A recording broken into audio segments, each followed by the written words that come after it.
Hello and welcome to Bulimia Sucks. I'm your host, Kate Hudson-Hall, and thank you so much for listening. So this is a platform for people to share relatable and uplifting and inspiring conversations based on an eating disorder. And each episode will include talking with professionals who work with people with an eating disorder who may have had their own difficulties with some sort of eating disorder, or people who are struggling right now and where they are, and hearing their difficult journeys and their steps taken into recovery. Now, as a therapist, I have created a free Bulimia Sucks course to help you get started on your recovery pathway. So if you go to my website, katehudson-hall.com, I have on the homepage, there's a sign up form. So just sign up for it and off you go. And I'm very excited as well because today I have just sent off my next book, and it, I think, is going to be called 7 Tools to Calm Anxiety. That's the plan at the moment. So I've just sent it off to the editor. So I'm very excited about that. And who knows what she'll come back with. So our guest today, oh, it's very exciting. So our guest today is Sarah Dosanjh. And Sarah is a qualified and accredited psychotherapist. After struggling with binge eating disorder and episodes of bulimia for more than a decade, she's gone on to specialize in helping others recover from binge eating. And in 2020, she self-published her book called I Can't Stop Eating, which reached the Amazon bestseller list. Oh, that's fantastic, Sarah. Hello and welcome. Hello, Kate. Thank you for such a lovely introduction. Oh, it's so fantastic that you're here. So now let's get down to it. So, so let's maybe start, as we often do, at what happened, how you felt your eating disorder developed, and what sort of was your journey. Mm-hmm. I often feel like I need to preface my story with saying it's a bit atypical, but actually the more people I speak to, perhaps it's not quite as atypical as I used to like to think it was. So for me, my binge eating came on very, very fast. I can tell you the exact week that I started struggling with binge eating. And for people perhaps who don't know a great deal about binge eating, one thing that often comes before binge eating is a period of restriction. So not always, but a lot of the time, binge eating is a response to restriction. And I had, for the first time in my life, I was about 25, again, which is a little bit later than most people to kind of develop struggles with food. Up to that point, I had a really peaceful relationship with food. I didn't really think about food. I didn't really think about my weight. And then I got to my mid-20s and I made the decision I just wanted to lose a very small amount of weight. And it was a very small amount of weight. Right. And I did one of these hypnosis things. Back then it was a CD. I used to play this CD and you'd listen to it and it would say how slowly you got to eat and pay attention to your signals and all of this. And I did this for a couple of weeks, found it easy, didn't feel deprived at all, didn't feel like I was restricting myself. I lost the small amount of weight that I wanted to. Right. And then when I came off of that, I could not stop eating. And it was so extreme. I'd never experienced anything like this in my life. I think if you've never... Yeah. Sorry, Sarah. So why do you think that happened? Well, I think there's a couple of things. One, I think there was this backlash to this restriction, but it went from that to, eating all day, getting up at 3 or 4 o'clock in the morning and eating. I would eat dinner and feel like I hadn't eaten and wanted to carry on eating. What I found out a couple of years later, maybe a year and a half later, was that I had a tumor in the pituitary gland and hypothalamus. So it was affecting both parts of the brain. The pituitary gland controls your hormones, and the hypothalamus controls lots of things, one of which is appetite. Right. So my thoughts are, when I think about it now, was that there was a strong biological influence there. Yeah. But that it was somehow triggered off by the restriction, maybe because I was just in such a routine with food, because I didn't really think about food. that once I did, I really struggled to regulate. So I gained a lot of weight in quite a short space of time. I went up several clothes sizes in a matter of months, and almost overnight didn't recognize myself. That panic and that fear that I think a lot of people with disordered eating can relate to around weight gain anyway, was with me day and night. I can remember it like this sickening feeling. And I think also with people with any sort of eating disorder, that panic, that fear of putting on weight. Yeah. And it was being realized, 2 weeks later, the clothes that didn't fit me anymore. Yeah. And so about 9 months into this and the rapid weight gain, I started engaging in bulimic behaviors to try to control the onset of the weight gain. And so that did slow down weight gain. And this went on for a couple more years, and I had treatment for the pituitary problem. And even now I take a big range of hormone replacements because my body just doesn't produce them and I can't get that back. Right. The tumor is also still there. Oh, is it? Yeah, so they went in, they did a debulking. And this is where it gets very fuzzy. I thought one day I'd be able to tell this with such clarity and such certainty about how much might have been biological and how much might have been emotional and psychological, because I do have certain traits that might make me more vulnerable to developing an eating disorder. I'm more prone to the black and white, all or nothing thinking, that is high expectations, all that kind of thing, which makes people much more vulnerable to developing disordered eating. And so having to accept that I don't know where that line is. From the hormonal perspective, if you Google almost any one of the major hormones that we have and just say, does estrogen affect appetite? Does growth hormone affect appetite? Does testosterone affect appetite? The answer is invariably yes. So I feel like the big disruption to my endocrine system at the same time as trying to lose weight and control food, I feel like something combusted within that. And so when I had all my hormones replaced, it did ease off to the nighttime eating stopped. I wasn't waking up in the middle of the night to eat anymore once my hormones were regulated. But I thought I was going to go back to quote unquote normal with food. But I think my relationship with food had been just so damaged by my experience of going through this, the emotional turmoil, and the fact that my body was still at a higher weight than I wanted it to be. So I was still trying to lose weight, which was perpetuating the binge eating. And I think I had a couple of turning points. One of the turning points in my recovery was I would listen to other people talking about binge eating, and they'd talk about how good they were at restriction, how good they were at dieting. I never felt like I wasn't able to do that. Yeah. So although I'd heard that restriction leads to binge eating, I thought that can't be me because I'm not actually restricting. I'm trying to, but I'm not actually managing to do it. And then when I heard about the Last Supper eating concept, have you heard of that phrase? Yeah, but explain what it is. Yeah, for the benefit of the listeners, it's that idea that, let's say you're going to start a diet on Monday, or what we might say nowadays, a lifestyle change. You're going to give up this, you're going to eat like this from Monday. What happens over the weekend? You eat everything you imagine you're not going to be able to eat. Yeah. But what was happening for me was the diet was always starting tomorrow. I was always going to get control tomorrow. And I think I was in this cycle of Last Supper eating almost every single day.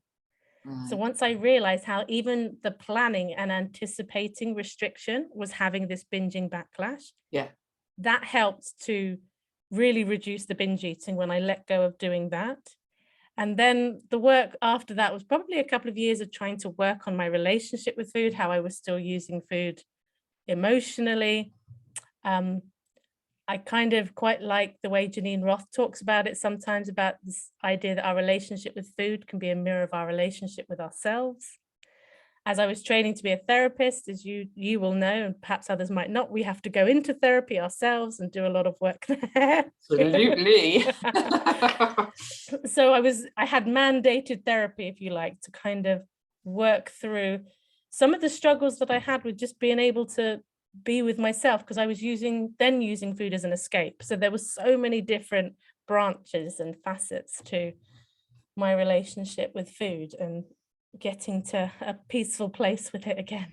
Yeah, absolutely. And I think that's a very good point. We all have, I do think that the heavier that a person is, the more triggers and unconscious maybe reasons they have to reach out for the food. So it's figuring out specifically what those positive intentions are, those secondary gains are, why people are reaching out for that food when they know they're not actually hungry for it, and then working with that. You've got to identify those first. Yeah. So something that had become a real pattern for me was eating in front of the telly. That was what I would do when I wanted to binge and numb and escape. And so for a couple of months, I separated the two. Now I will sometimes eat in front of the TV and sometimes I won't eat in front of the TV. But I had to break that association.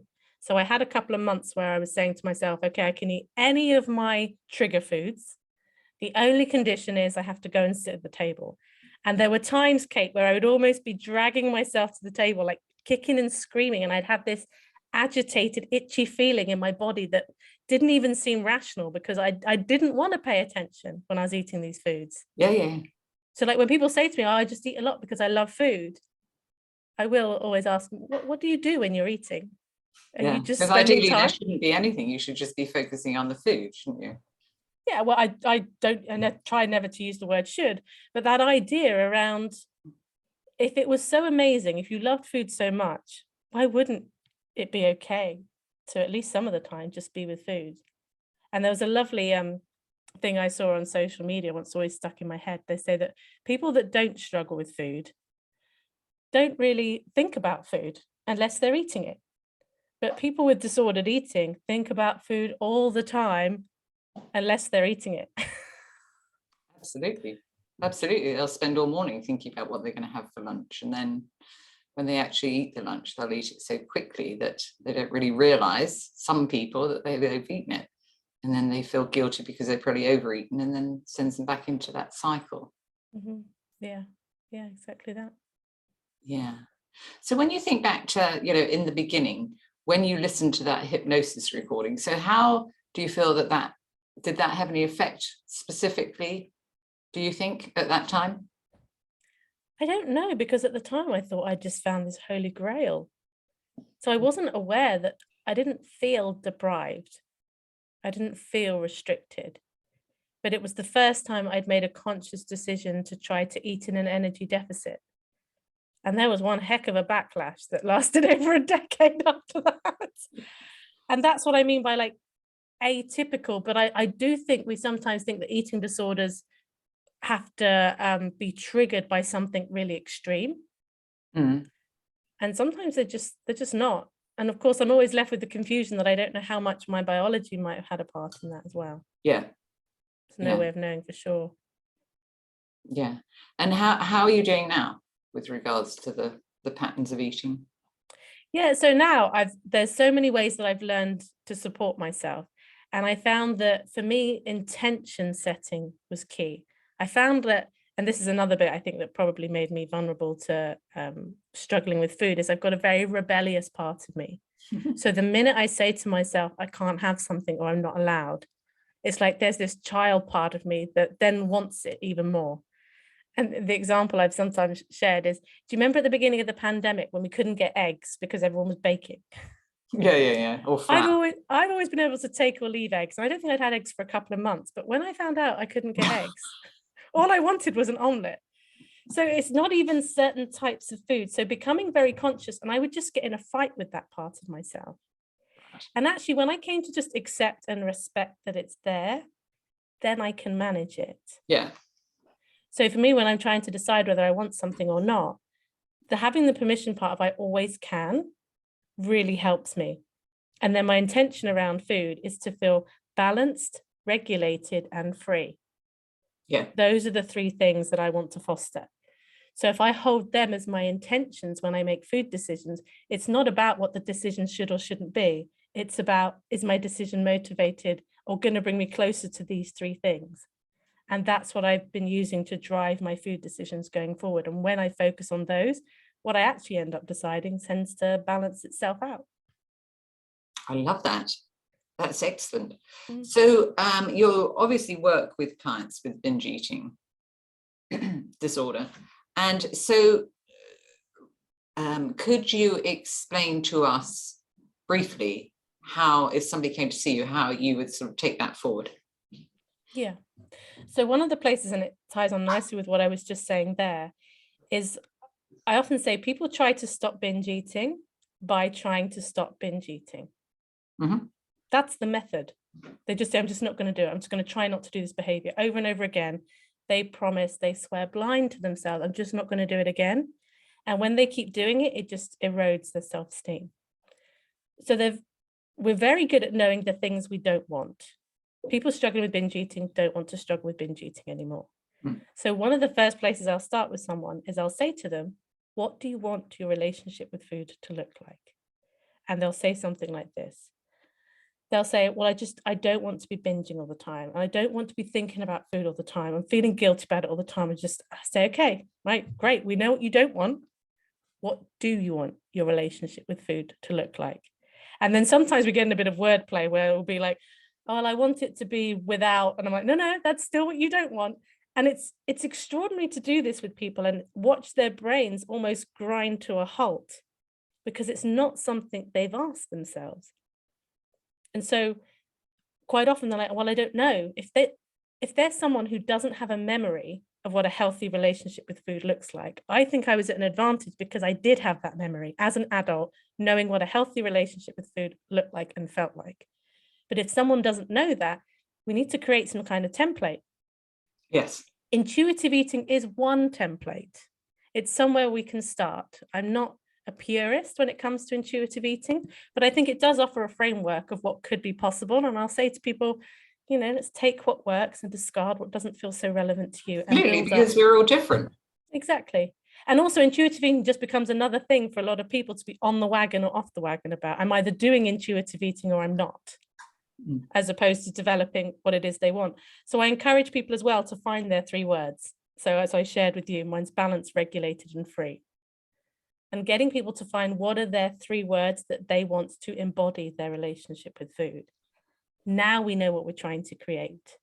And challenging this conception that recovering from something like binge eating has to be this long, arduous, difficult slog, and it's going to be awful and it's going to be so much work.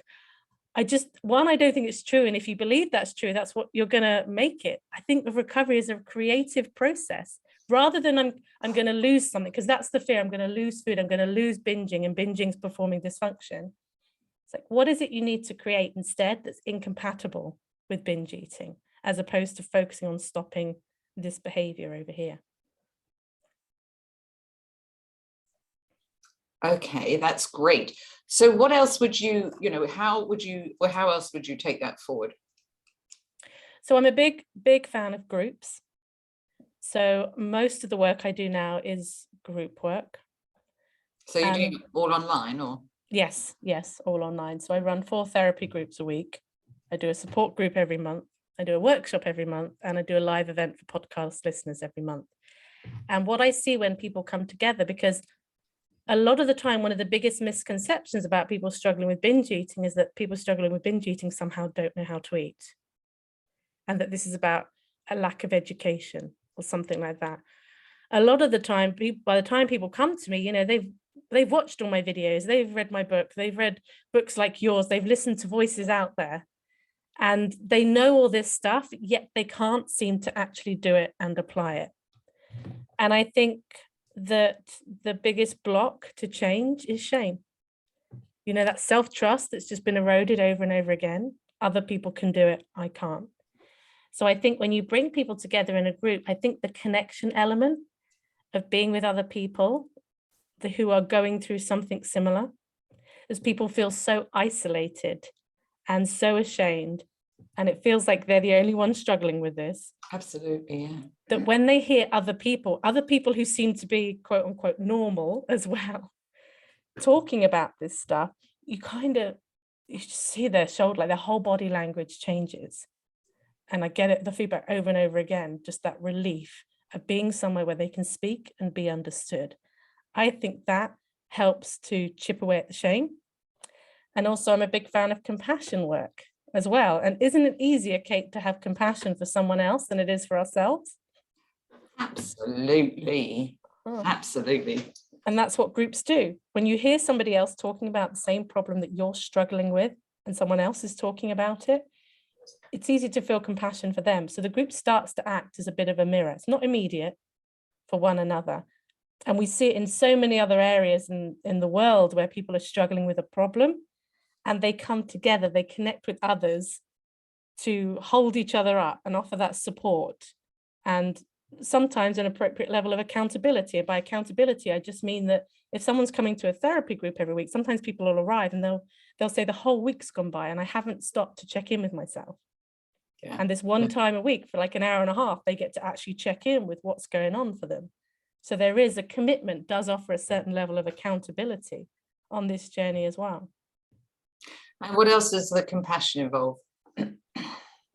Well, one of the ways that I think compassion is so important is compassion reduces catastrophization.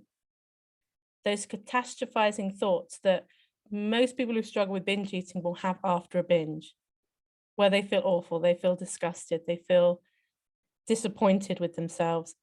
They feel like they failed again.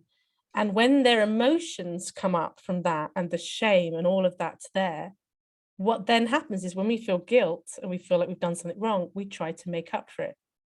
We try to make up for it normally by trying to exercise more control, which then just feeds straight back into the binge eating cycle again.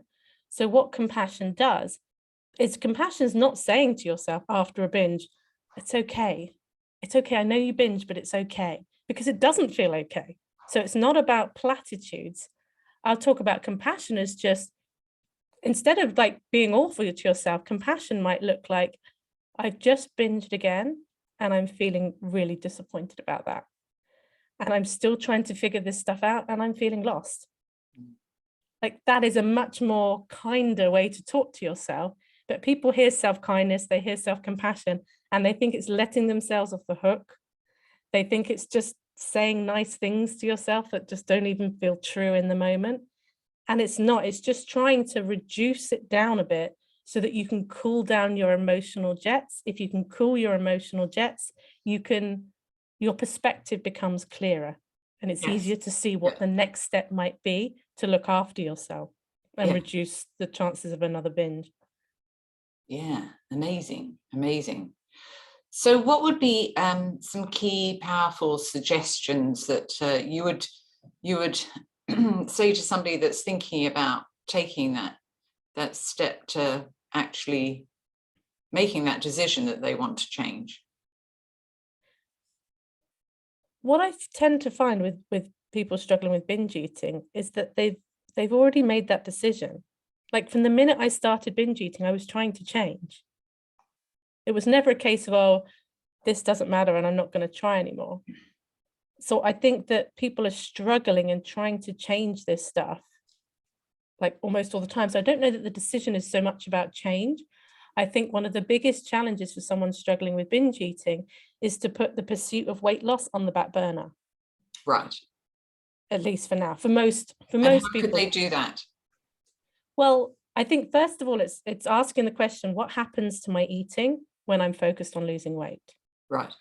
If the answer is, I feel great and I feel really balanced around food, crack on, carry on doing what you're doing. But until we notice for ourselves the impact of the attempts to control, and we put that piece together, there's no point somebody else saying it and you going, yeah, that sounds like it makes sense. Yeah. Until we can notice and watch it going on in ourselves, we're not going to be convinced. We're not going to be convinced at the cellular level.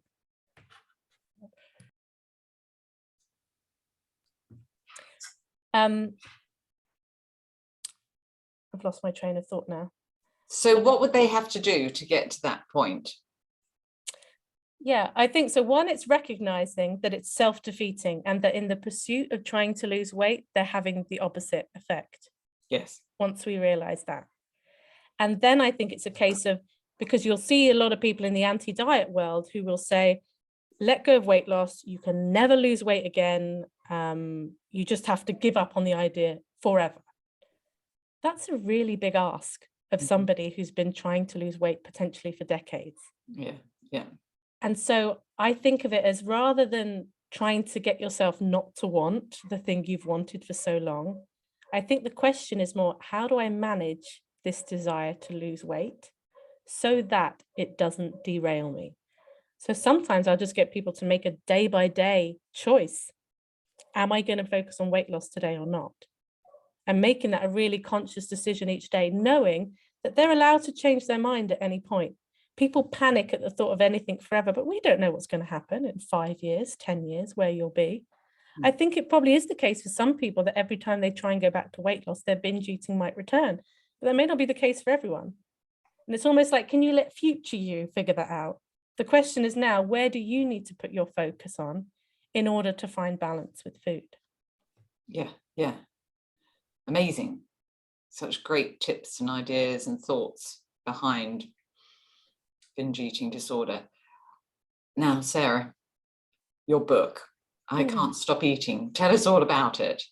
Oh, bless you. I've got a lot. And just for the purpose of the listeners, Kate and I were talking about this off air, and I was saying how terrible I am about actually mentioning and promoting my book. Yes, so I wrote a book a couple of years ago called I Can't Stop Eating. And so in it, the premise is that binge eating is not about a lack of willpower or discipline. I think people who struggle with binge eating often have enormous willpower.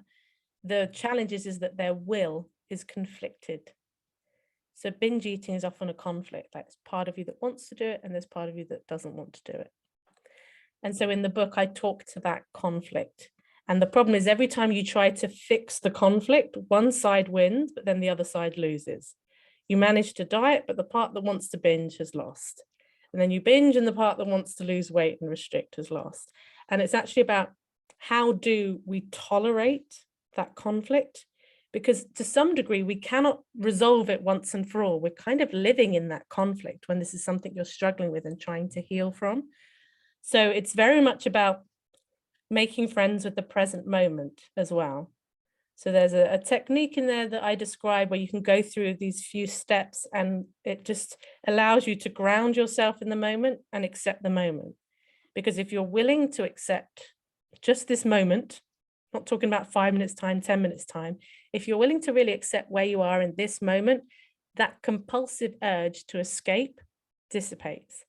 And then you can make a non-compulsive choice. So this is not a book about telling you how to eat or what to eat. This is really a book about how to step out of compulsion when you're starting to feel compulsive, so that you can make a free choice in that moment. And I share snippets from my own experience. I've had clients that have really generously allowed me to use some of their experiences as well.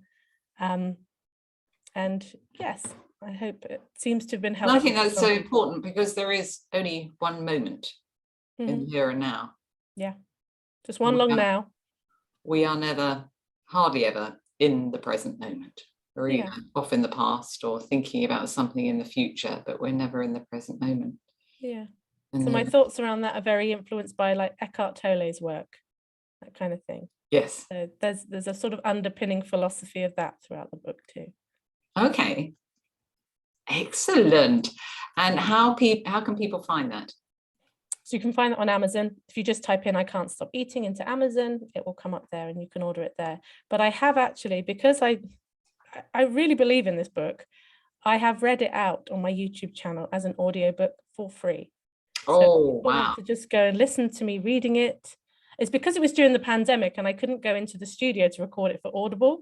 So I put it on the YouTube channel, and I think I've made the decision that I'm just going to leave it there for people to find it if they need it. So my YouTube channel is called The Binge Eating Therapist. You can go there. Even if you would prefer to read, you might want to listen to a snippet of it on YouTube and decide whether you want to buy the book from there. Fabulous. And then what are other ways that people can find you, Sarah? Yeah, so I would also recommend my podcast that I do with Stephanie Michelle.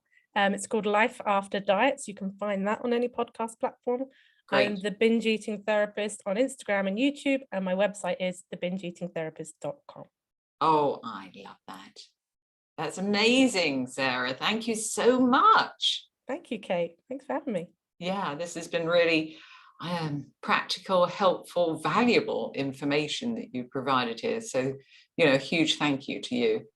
No problems at all. Thanks for everything you're doing. Thank you. And thank you to everybody for listening. And if you would like to show some love and support with your favorite podcast here or on your channel there, so please leave us a review wherever you listen. And I look forward to speaking with you in the next episode.